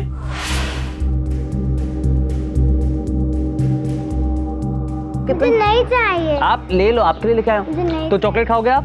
नहीं, मुझे कुछ नहीं चाहिए। तो लॉलीपॉप ले लो। नहीं चाहिए मुझे। ले लो, ले लो, नहीं ले लो। चाहिए। आपके लिए। क्योंकि उसके पापा पुलिस में है। अब बताओ उस ऋषि का पूरा नाम क्या था? ऋषि जादव। क्या नाम बताया? ऋषि जादव। ऋषि जादव?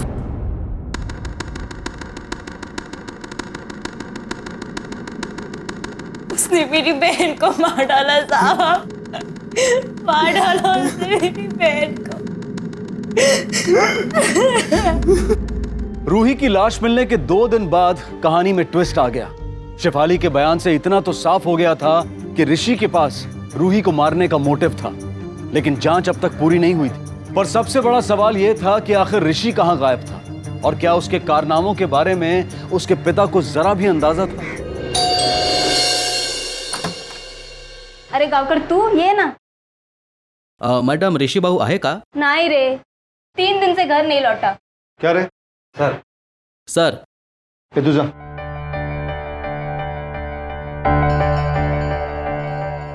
क्या बात है? सर बात यह है, रोहित शर्मा मर्डर केस में पाटिल सर ऋषि से कुछ पूछताछ करना चाहते हैं।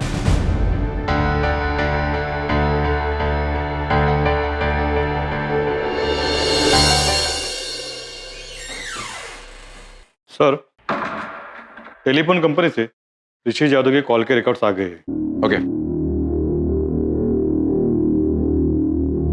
पिछले 2 दिन से इसका फोन बंद आ रहा है और इसका आखिरी नोन लोकेशन अंधेरी ईस्ट दिखा रहा है।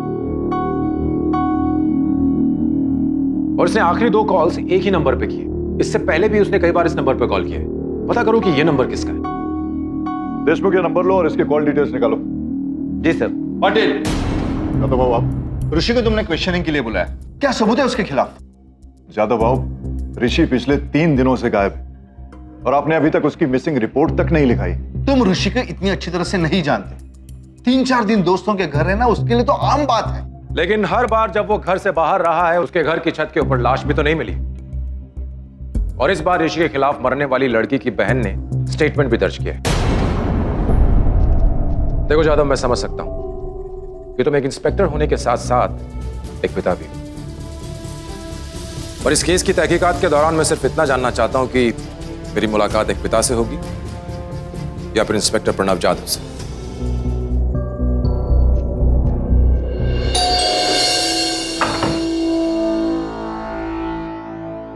ऋषि कहाँ है?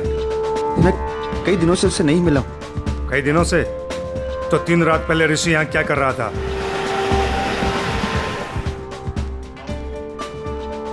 ऋषि के लोकेशन का पता चल गया?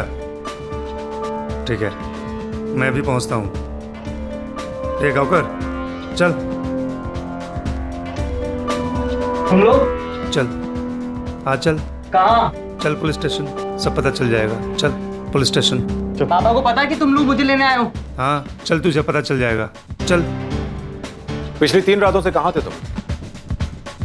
फ्रेंड के घर पे था, पढ़ाई कर रहा था। पढ़ाई कर रहे थे या फिर पार्टी कर रहे थे? तुम्हें तो ये भी पता नहीं होगा कि तुम्हारे घर की छत पर रूही की लाश मिली है। उस छोटी सी बच्ची का रेप करके बेरहमी से मर्डर कर दिया गया है। तुम दोनों बहनों का पीछा किया करते थे, उन्हें तंग करते थे। ऐसा कैसे बोल सकते हो सर? मैं लाइक करता था शेफाली को, बस, और कुछ नहीं। मैंने कभी उसके साथ जबरदस्ती करने की कोशिश नहीं की। तुमने रूही को तंग किया था और शेफाली ने तुम्हें थप्पड़ मारा था। गुस्सा तो आया होगा तुम्हें? गुस्सा तो बहुत आया था सर, पर मैंने सोचा जाने दो। लेकिन मैंने कभी जबरदस्ती नहीं की है। मैं तो बस छोटी बहन को पटाने की कोशिश कर रहा था, जिससे बड़ी बहन के साथ सेटिंग हो जाए। और रही लड़की की बात, एक जाती है तो दूसरी आती है। दूसरी वो जहां से तुझे उठा के लाए? ऋषि, अगर तुझे मैं रेप और मर्डर के केस में अंदर कर दूं ना, तो ये सारी हेकड़ी निकल जाएगी तेरी। फिर करते रहना अंदर पार्टी ऑल नाइट। तो कर दो ना अंदर, पर सबूत क्या है?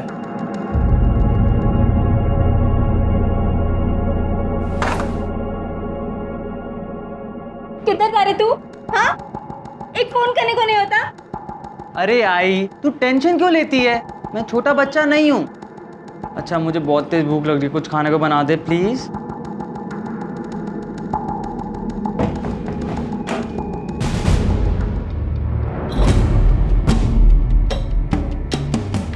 किधर था तू? कहाँ झक मार रहा था? पुलिस स्टेशन में था। आपके अजय साहब ने रोक के रखा था। पता है मुझे, मेरी गलती है जो तुझे इतनी छूट देके रखी है। ये दिन तो देखना ही था। मुझे परवाह नहीं है अजय के सामने तुमने क्या बोला है। देख, जो भी है मुझे सच सच बता दे।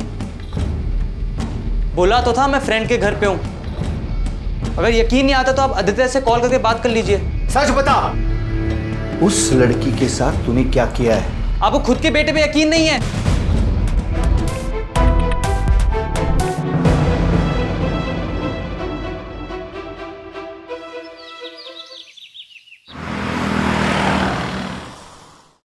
सर, ये फाइल।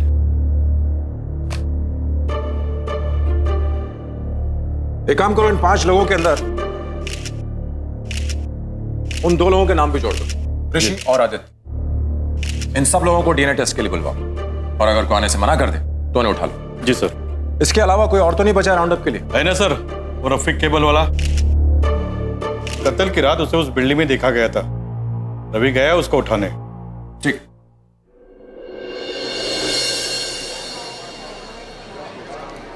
बिल्डिंग नंबर 17 में केबल कनेक्शन ठीक किया क्या? अरे हाँ रे, करके आया ना। ये देख, सेट ऑफ बॉक्स रिप्लेस किया। हाँ तो इनकी कर देना।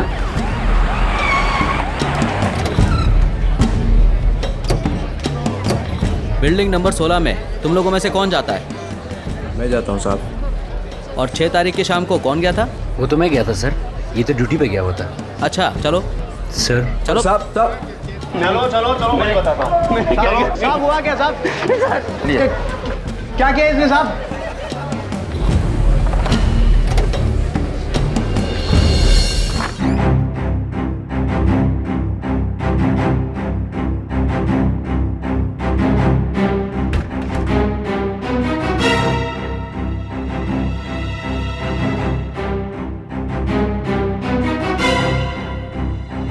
इंट्रोगेशन में तो फेल हो गया। अब कल जाके डीएनए टेस्ट देखिए। DNA test? काय को? बाबा मैंने कुछ किया ही नहीं है। कुछ किया नहीं है तुमने? हाँ, कुछ किया नहीं है? हाँ। अगर कुछ किया नहीं है तो डीएनए टेस्ट देने में प्रॉब्लम क्या है? डर क्यों रहा है? मैं किसी से नहीं डरता, पर मैं डीएनए टेस्ट नहीं दूंगा। देख बेटा, ये रिक्वेस्ट नहीं है, ऑर्डर है। कल तुझे डीएनए टेस्ट देना ही पड़ेगा।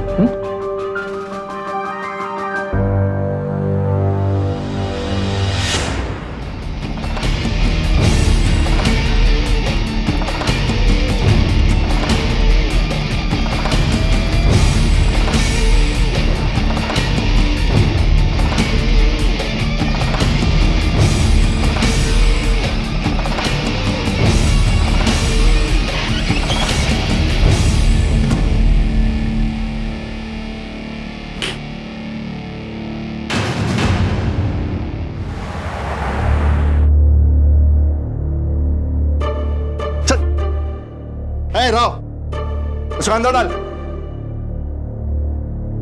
तेरे को बोला ना अंदर डाल, घेऊन जा त्याला।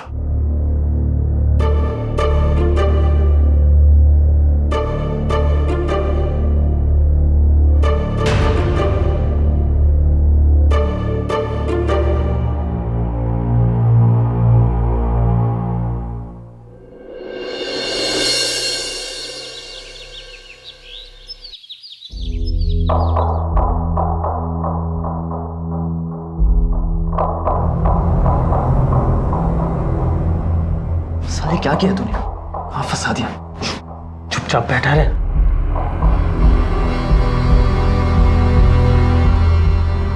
नेक्स्ट।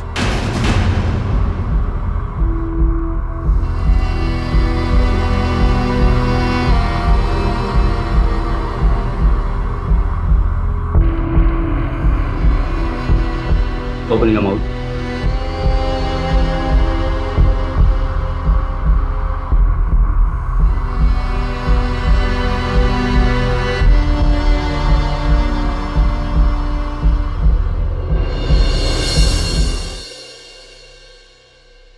साहब साहब साहब क्या है? रफीक को, मेरे दोस्त को किधर लाए साहब आप लोग? कभी छोड़ोगे साहब उसको? 1-2 दिन में सब पता चल जाएगा, अभी निकलो। साहब उसकी माँ पूछ रही थी साहब, सब लोग परेशान हो रहे हैं साहब, बताओ ना साहब। अरे बोला ना 1-2 दिन में सब पता चल जाएगा। ए लेके जा इसको। मैं जा रहा है साहब, बोलो तो साहब कभी कब सब पता चल जाएगा 1-2 दिन में, चलो।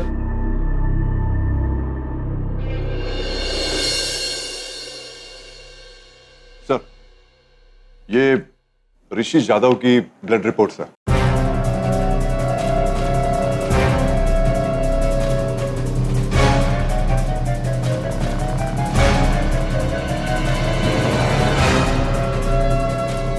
Jadhav, come in the cabin, please.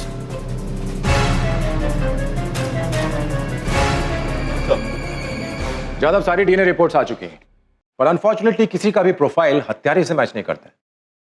तुम्हारे बेटे को हम जाने देंगे, पर तुम्हारे बेटे की ब्लड रिपोर्ट में ड्रग्स पाई गई हैं।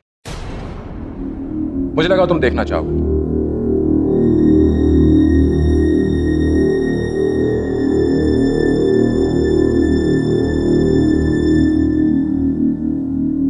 अगर हत्यारा इन 8 में से नहीं है तो फिर कौन है?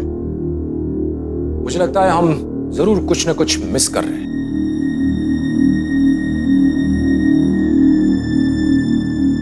डीएनए टेस्ट के नतीजों से केस सुलझने की बजाय और उलझता गया। सभी सस्पेक्ट्स में से किसी का भी डीएनए लाश पर पाए गए डीएनए से मैच नहीं हो पाया। लेकिन इंस्पेक्टर जादव के सामने ऋषि का एक नया चेहरा आया। ऋषि एक ड्रग एडिक्ट था और शायद इसी वजह से वो टेस्ट नहीं देना चाह रहा था। बहरहाल इस केस को लेकर पुलिस की सारी इन्वेस्टिगेशंस अपनी चरम सीमा पर पहुंच गई थी और कातिल अब भी आजाद था और आगे जो होने वाला था वो पूरे इलाके को झकझोर कर रख देने वाला था।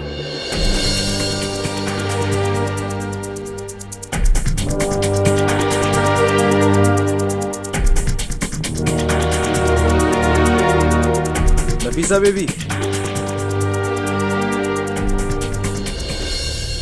साहब मेरी बच्ची अभी तक घर नहीं आई है। आप सब जगह ढूंढा, पता नहीं बच्ची कहाँ चलेगी, कुछ पता ही नहीं चल रहा है। नाम क्या है बच्ची का? नफीसा अली। नफीसा अली। घरचा पत्ता? 19/100। ठीक आहे, आम्ही तपास करतो, जसं काय भेटेल ना तुम्हाला कळवतो. ओके या. साहब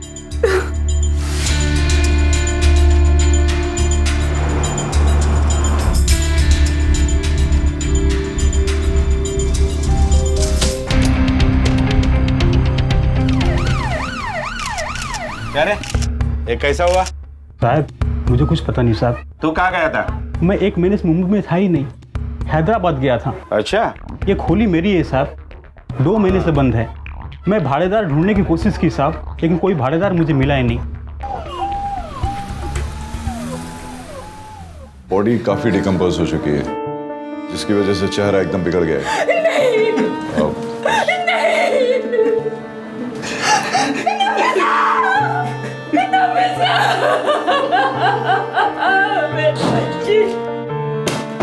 लाश जहां मिली है वहां ऐसा हो ही नहीं सकता कि बच्ची को किसी ने देखा ना हो। तुम एक काम करो, बच्ची का फोटो लो और 4-5 किलोमीटर के रेडियस में सबसे पूछताछ करो, सबसे। Okay sir.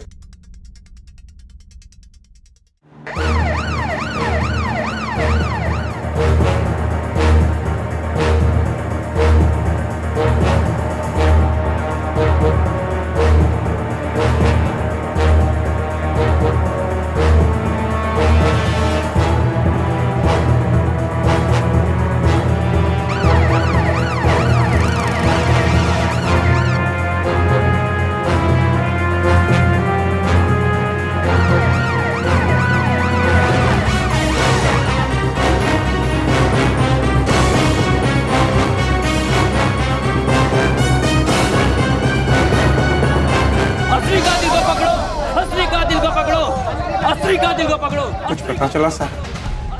तहकीकात चल रही है। ऐसा कब तक बोलोगे साहब? और कितना इंतजार करें साहब, और कितना इंतजार करें आप? देखिए हम लोग बहुत जल्द कातिल को पकड़ लेंगे, आप बेफिक्र रहिए। अरे आप लोग शांत रहिए, पुलिस अपना काम कर रही है। अरे इन लोगों को पता है यार असली कातिल कौन है, लेकिन फिर भी छुपा रहे हैं क्योंकि पकड़ तो सकते हैं नहीं। आप किसी की हत्या होते हैं तो इसका जिम्मेदार आप लोग होंगे। आप लोग होंगे इसके जिम्मेदार। आप लोग। अरे आप लोग शांत रहिए, पुलिस अपना काम कर रही है। अरे क्या काम कर रही है पुलिस? फिर से वही मोडस ऑपरेंडी, फिर से रेप, फिर से गला घोट करके हत्या। सर, हैदराबाद पुलिस ने कंफर्म किया है कि रमजान अली कत्ल के वक्त हैदराबाद में ही था। ये देखिए रिपोर्ट। वो वहां पर 20 दिनों के लिए था ना? जी सर। और कत्ल हुआ, इसका मतलब रमजान अली हत्यारा नहीं हो सकता। अच्छा, उसके दरवाजे पर जो ताला लगा था जिसको हमने तोड़ा, उस पर कुछ फिंगरप्रिंट्स मिले थे, उनका कोई मैच मिला? नहीं सर, हमारे रिकॉर्ड्स में तो ऐसा कुछ भी नहीं मिला। नफीसा की जो ये पोस्टमार्टम रिपोर्ट है, इसमें उसका ब्लड ग्रुप है O पॉजिटिव, और उसकी लाश पर जो खून का धब्बे मिले थे उसका ब्लड ग्रुप था AB पॉजिटिव, राइट? और यही नहीं, नफीसा के नाखूनों में जो बाल मिले उसका DNA और खून के धब्बों का DNA सेम है। तीनों लाशें इन 3 जगहों पर पाई गई। इसका मतलब यह हुआ कि हत्यारा इसी इलाके के बीच में कहीं छुपा हुआ है। हत्यारे का ब्लड ग्रुप AB पॉजिटिव है, यह हम सब जानते हैं। अब इस इलाके में कितने लोग होंगे जिनका ब्लड ग्रुप AB पॉजिटिव होगा? उन सब लोगों को राउंड अप करो और उनमें से कातिल को छांटने के लिए उनका DNA टेस्ट करवाओ, सबका। सर, इस तरह से तो 500-600 लोगों के टेस्ट कराने पड़ जाएंगे। करो, मजिस्ट्रेट की परमिशन चाहिए, उसका बंदोबस्त मैं करता हूं। हर घर में जाओ और 15 साल से बड़ी उम्र के हर आदमी का ब्लड टेस्ट करो, हर एक आदमी का। Okay sir. पुलिस के सामने इस वक्त एक असाधारण चुनौती थी। इतनी बड़ी कॉलोनी के सभी पुरुषों का ब्लड टेस्ट करवाना कोई बच्चों का खेल नहीं था। हत्यारे को जल्द से जल्द ढूंढना सबसे ज्यादा महत्वपूर्ण हो गया था, क्योंकि जब तक वो बाहर था इलाके की कोई भी बच्ची उसका चौथा शिकार बन सकती थी। अरे कोई है? अरे ब्लड टेस्ट करना है। आइए डॉक्टर साहब। कोर्ट का ऑर्डर है, ब्लड टेस्ट करना है। जाओ गाड़ी में जाके चेक करके लेके आओ।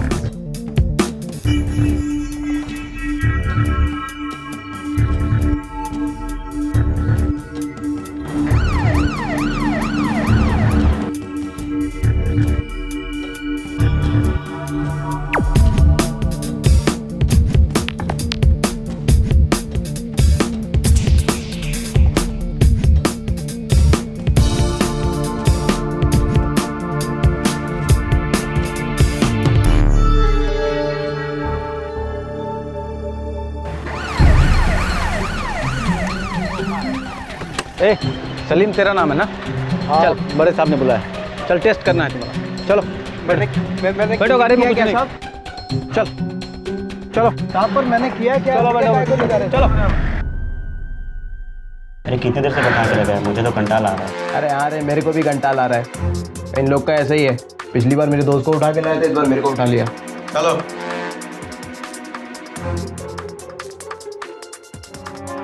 Open your mouth. काय को खोलने का है मुंह? अबे खोलना, बोल रहे डॉक्टर साहब, समझ नहीं रहे हो? खोलो। Open your mouth.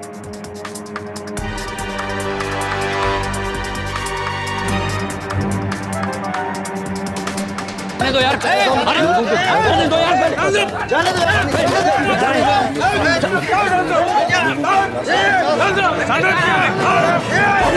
शांत हो जाइए, शांत हो जाइए, शांत हो जाइए, शांत हो जाइए। हमको क्यों शांत करा रहे हो साईं? खूनी लोगों को तो आपने छोड़ दिया और हम गरीबों को आप पकड़ रहे हो। ये अच्छी बात नहीं है। देखिए, ऐसा कुछ भी नहीं है, ये सिर्फ एक छोटी सी फॉर्मेलिटी है। इन लोगों को आज ही छोड़ दिया जाएगा, और ये सब हम दरअसल असली अपराधी को पकड़ने के लिए कर रहे हैं। विश्वास कीजिए, हम सब आपके साथ ही हैं, इसलिए प्लीज शांति बनाए रखिए। लोगों के धैर्य का पारा चढ़ता जा रहा था। एसीपी वसंत कांबले को लगभग हर रोज लोगों को दिलासा देने के लिए आना पड़ रहा था।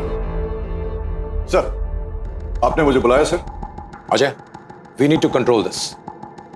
I don't want this to be blown out of proportion. सारे सस्पेक्ट्स को डीएनए टेस्ट के बाद जाने दो और उन पर नजर रखो। Okay sir. पुलिस पर प्रेशर बढ़ता ही जा रहा था, पर लोगों का भी डरना जायज था। हत्यारा अब भी आजाद था और अगला शिकार कोई भी हो सकता था।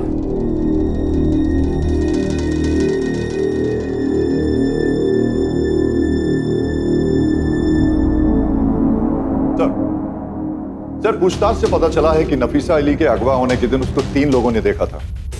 एक राधिका नाम की औरत, एक ऑटो रिक्शा ड्राइवर जिसका नाम यूसुफ है और भाऊ भोपे। तीनों को बुलाओ। Okay sir. नाव का तुझं? राधिका। उस बच्ची को कहाँ देखा था तुमने? मैं एक बस स्टॉप पे खड़ी थी अपनी विशी मंडली के साथ। वहाँ इस बच्ची को एक आदमी के साथ देखा, सामने वाले बस स्टॉप पे। उस बच्ची को कहाँ देखा था तुमने? सर मैं पटेल दुकान के सामने खड़ा था, तभी मैंने देखा एक लड़का इस बच्ची का हाथ पकड़ के लेके जा रहा था। एक लड़का इस बच्ची को लेकर मेरे रिक्शे में बैठा था, बोला खूबसूरत स्टोर्स जाना है। मैं ले गया साहब। मैं खूबसूरत स्टोर्स के लिए लेफ्ट ले रहा था, बोला राइट ले लो। तो मैंने कहा कि खूबसूरत स्टोर तो लेफ्ट में है, तो बोला कि मैं जैसा कहता हूँ वैसा करो। अगर अमित कुमार वो सामने आएगा पहचान लोगे उसे? जी बिल्कुल। हाँ सर। पहचानो, इनमें से कोई है क्या? नहीं सर। ये? नहीं सर।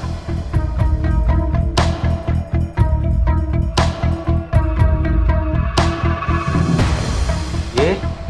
एक मिनट एक मिनट। सर पीछे कीजिए।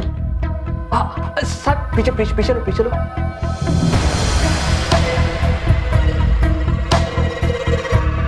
हाँ सर, ये तो वही लड़का है। पक्का यही है? हाँ यही है। ये it's a match. DNA is matching. Yes sir. कातिल का पता चल गया अजय। मुझे ये आदमी आज हर हाल में चाहिए। सर, मैं अपनी एक टीम लेकर निकलता हूं।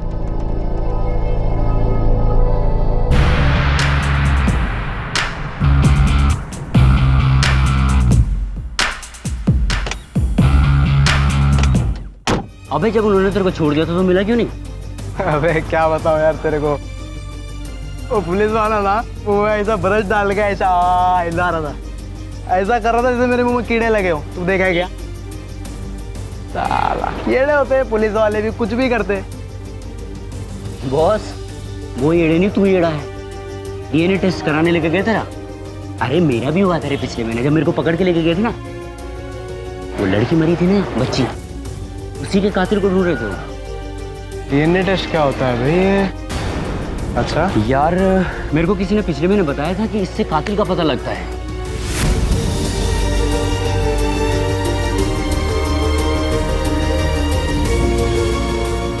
क्या हुआ?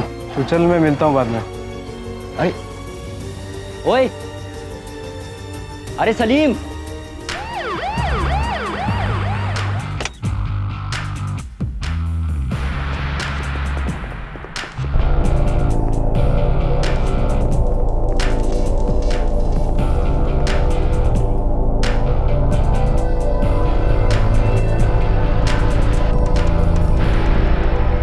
सलीम, रुक रुक।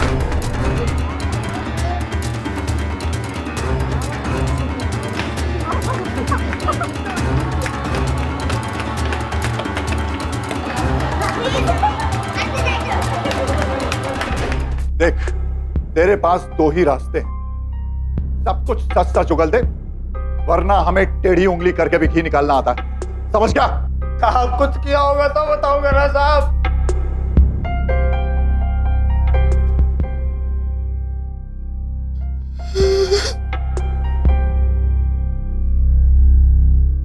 सर मैंने काफी कोशिश की लेकिन वो मुंह नहीं खोल रहा है। जुर्म तो इसने किया है और इसका मुंह खुलवाना भी बहुत जरूरी है। एक काम करो, तुम इसके घर जाकर तलाशी लो। Okay sir.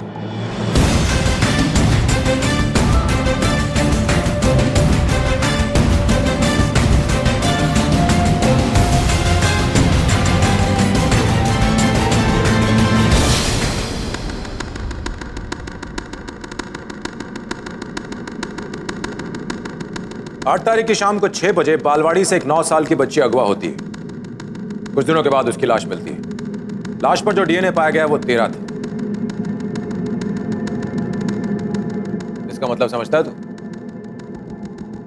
तुझे तेरी भाषा में समझाऊं?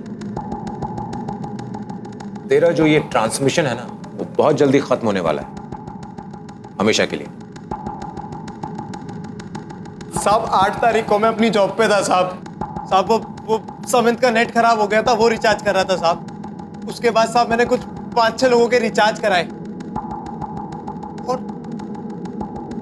और साहब सारे पैसे जाके मैंने अपने सेठ को दिए साहब। साहब चाहिए तो आप मेरे सेठ से पूछ लो साहब। इसका मतलब बाहर ही था ना? हमें वो हथियार मिल चुका है जिससे तूने गला घोटकर हत्या की, उस पर तेरी उंगलियों का निशान है।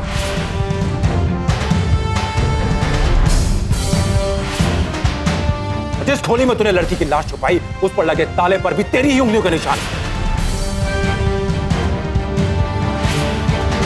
उसके अलावा तेरे खून से सने जो कपड़े मिले हैं उस पर खून नफीसा का है जो कि तेरे घर से मिला है। उसके अलावा हमारे पास 3 चश्मदीद गवाह हैं जिन्होंने तुझे उस रात नफीसा के साथ देखा था। इसी तेरी भलाई इसी में है कि तू सब कुछ सच सच बता दे, नहीं तो 3 कत्ल के इल्जाम में तुझे फांसी की सजा से कोई नहीं बचा पाएगा।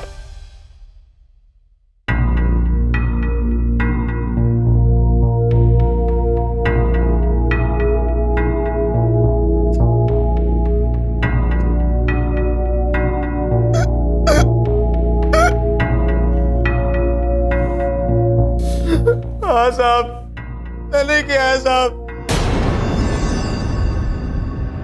गलती हो गई साहब मेरे से। साहब केबल का काम है ना मेरा साहब, तो भी घर में आना जाना भी लगा रहता है। लोगों की घरेलू बातें सुनना आम बात थी साहब मेरे लिए।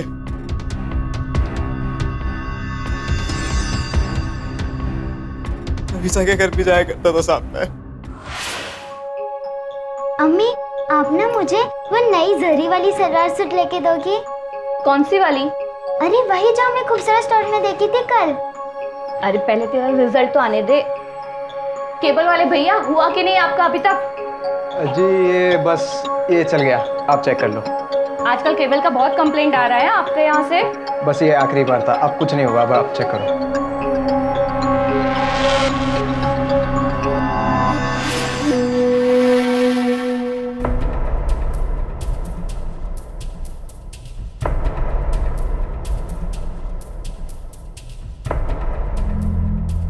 नफीसा बेबी, इधर आओ। यहाँ पास में ना एक खूबसूरत स्टोर है, तुम्हें वो जरी वाला सूट चाहिए था ना? हाँ मुझे चाहिए। आओ मैं दिलाता हूँ, आओ। फिर क्या किया तूने? एक दिन साहब मैं उसको रिक्शे में बिठाकर एक खोली में ले गया। सलीम ने पहली 2 लड़कियों के कत्ल का इल्जाम कबूल नहीं किया, शायद इस उम्मीद में कि उसे सजा कम मिलेगी। पहले 2 केसेस में सबूत कम होने की वजह से वो केसेस अभी भी ओपन हैं। हालांकि सलीम के अरेस्ट के बाद इस इलाके में बच्चियों के शोषण और हत्या की कोई वारदात सामने नहीं आई। मुंबई की एक स्पेशल विमेन कोर्ट ने सलीम को नफीसा अली के मर्डर के लिए आईपीसी की धारा 364 के तहत किडनैपिंग के लिए, धारा 376 सबसेक्शन 2 के तहत बलात्कार के लिए और धारा 302 के तहत हत्या के लिए दोषी पाया है। सलीम को उम्र कैद की सजा सुनाई गई है। कुछ लोग ऐसे होते हैं जो हमारे घर के सदस्य नहीं होते, लेकिन फिर भी उनका हमारे घर में आना जाना लगा रहता है। सलीम एक केबल वाला था जो नफीसा के घर में आता जाता रहता था, पर उस पर कभी किसी ने गौर भी नहीं किया। उसने घर की अंदरूनी बातों को सुनकर उन्हीं बातों को अपने फायदे के लिए इस्तेमाल किया और एक घिनौने अपराध को अंजाम दिया। अपने बच्चों को छूट देना अच्छी बात है, लेकिन इस केस के विविध पात्रों से एक बात साफ है, बच्चों के बारे में खबर रखना, उन्हें सही सीख देना और सचेत रखना अपने बच्चों और घर की सुरक्षा के लिए अनिवार्य है। इसी विचार के साथ मैं अनूप सोनी आपसे विदा लेता हूं। फिर मुलाकात होगी अगले एपिसोड में और खुलासा करेंगे एक और जुर्म का। तब तक अपना और अपने परिवार का ख्याल रखें और देखते रहें क्राइम पेट्रोल डायल 100। सबक एक को सीख हम सबको। जय हिंद। इस तरह के और भी एपिसोड देखने के लिए हमारे चैनल को सब्सक्राइब करें और बेल आइकन दबाना ना भूलें।